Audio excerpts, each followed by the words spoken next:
আর পেছনে আবার লেগেছিস তুই? আমায় খ্যাপাস না বাদু, তুই তো আমায় চিনিস। চিনি চিনি।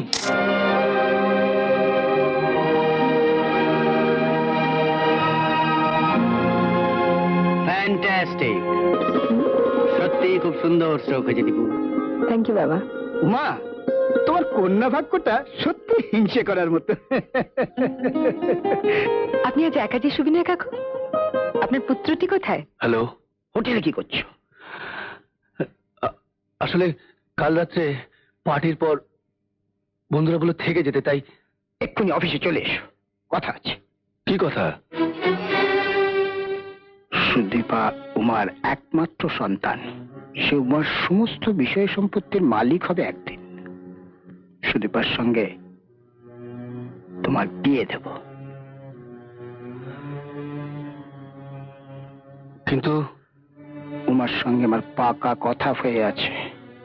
এখন থেকে তুমি শুধু উমার মন জুগিয়ে চলো, তোমার সব হবে। কাকাবু, বসবাগানে বস্তিটা খুব সস্তায় বিক্রি হচ্ছে। কিনলে তো কেনা যায় বাবা মৃন্ময়, কিন্তু বস্তির লোকেদের উচ্ছেদ করা কি সহজ হবে? কেন? শুনেছি ওদের গার্জেন নাকি কোন এক রণাগুন্ডা।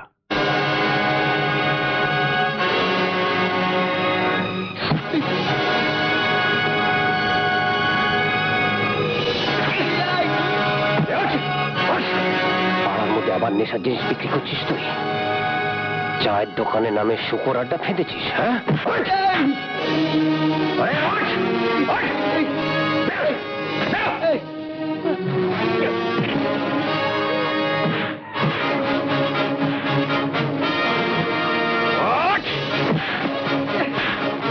দীপু, দীপু, দেখবি আয় শিগগির। কি বলছে বেশি? রণাগুন্ডা ইন অ্যাকশন, ওই দেখ।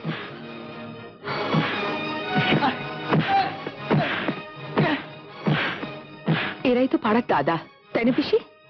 ওপেন ডে লাইটে এভাবে একটা লোক নিয়ে কিছু বলে, অসহ্য। বল এর সবার সামনে নেশার জিনিস আর বিক্রি করবি না, বল। এটা আমার স্বাধীন ব্যবসা না, এই নিয়ে তুই বলবার কে? রণদা, অনেক হয়েছে, এবার থামো তো, তুমি থামো। রণদা, তোমার সঙ্গে আমার কথা আছে। তুই কার কাছ থেকে শুনলি? যার কাছ থেকে শুনি, আমি যা বলছি ঠিক বলছি। ঠিক বলছিস? হ্যাঁ, ঠিক বলছি। ওই নেশার আড্ডা চলে বাদুর পয়সা।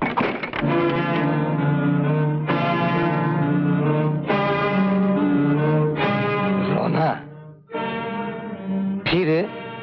সকাল থেকেই মৌতাতে আছিস দেখছি।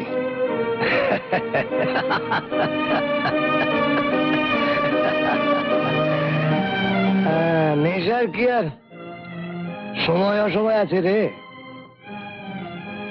নন্দুর নেশার আড্ডা আমি তুলে দেবো বাদু।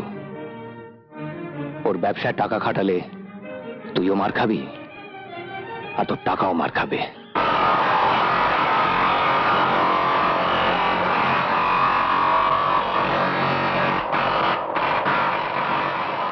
রণ, রণ, অশোক, কবে এলি জলপাইগুড়ি থেকে?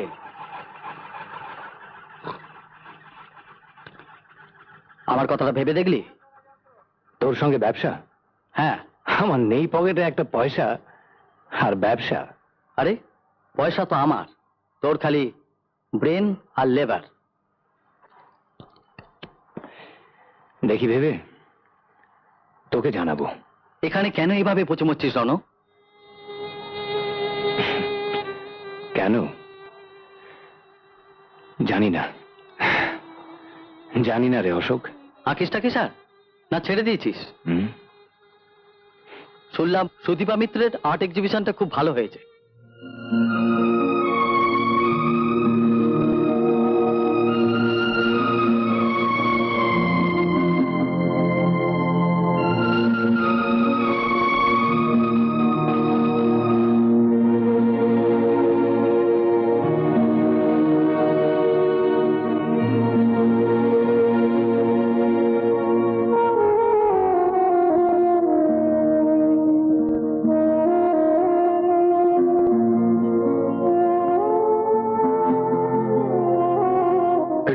বাড়ির ছবি না? হ্যাঁ, এটা আমি কিনবো। এটা নট ফর সেল। বিক্রিত হবে না স্যার। কেন? ওটা যে আমার প্রথম প্রেম। তোমার গান বাজনা কলেজ সব কেমন চলছে বলো? চলছে। ও কাল আবার আমাদের কলেজের ফ্রেশার্স ওয়েলকাম, নবীন বরণ উৎসব। সুদীপা, তোমার আবৃত্তি ভীষণ ভালো হয়েছে। সত্যি কি আদি? আমি সিনসিয়ারলি বলছি। তাহলে আমার প্রাইজ?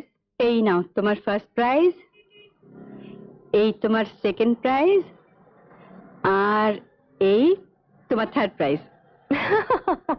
তোমার প্রাইজ সিলেকশনটা কিন্তু সত্যি গ্র্যান্ড কে আদি। আরে কি হলো? ডিএন মেরে দিল যা। ছাড়াও ছাড়াও ছাড়াও না। কি হলো? খান না মশাই, সব খরচা আমার। খান খান খান খান। ওই অসভ্য লোকটা কে আদি?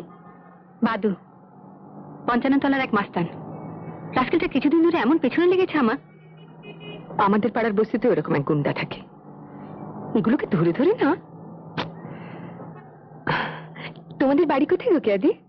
মা, ও মা, এই দেখো কাকে এনেছি। এসো। হ্যাঁ। ও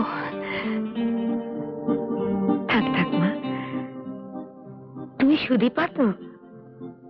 আপনি আমাকে চিনলেন কি করে মাসিমা? কে আজ তোমার ছবি দেখিয়েছিল খবরের কাগজে। গানে কি সব তুমি ফার্স্ট প্রাইজ টাইজ হয়েছিলে। জানি না বাপু, তোমরা দুজনে ঘরে গিয়ে বসো, আমি চা করে আনি। হালুয়া খেতে না আমার খুব ভালো লাগে। আর একটু দিই মা তোমাকে।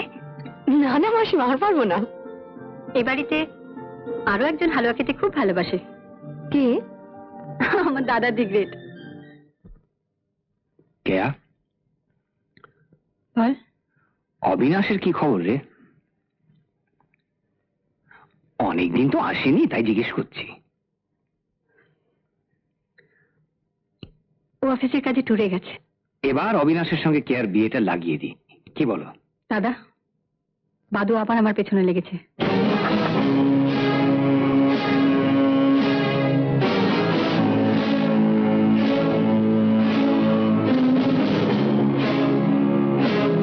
কেয়ার পেছনে আবার লেগেছিস তুই?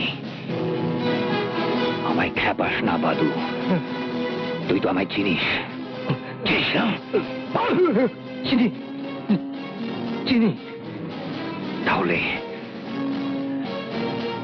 ছিঁড়ে ফেলে দেবো বাদু।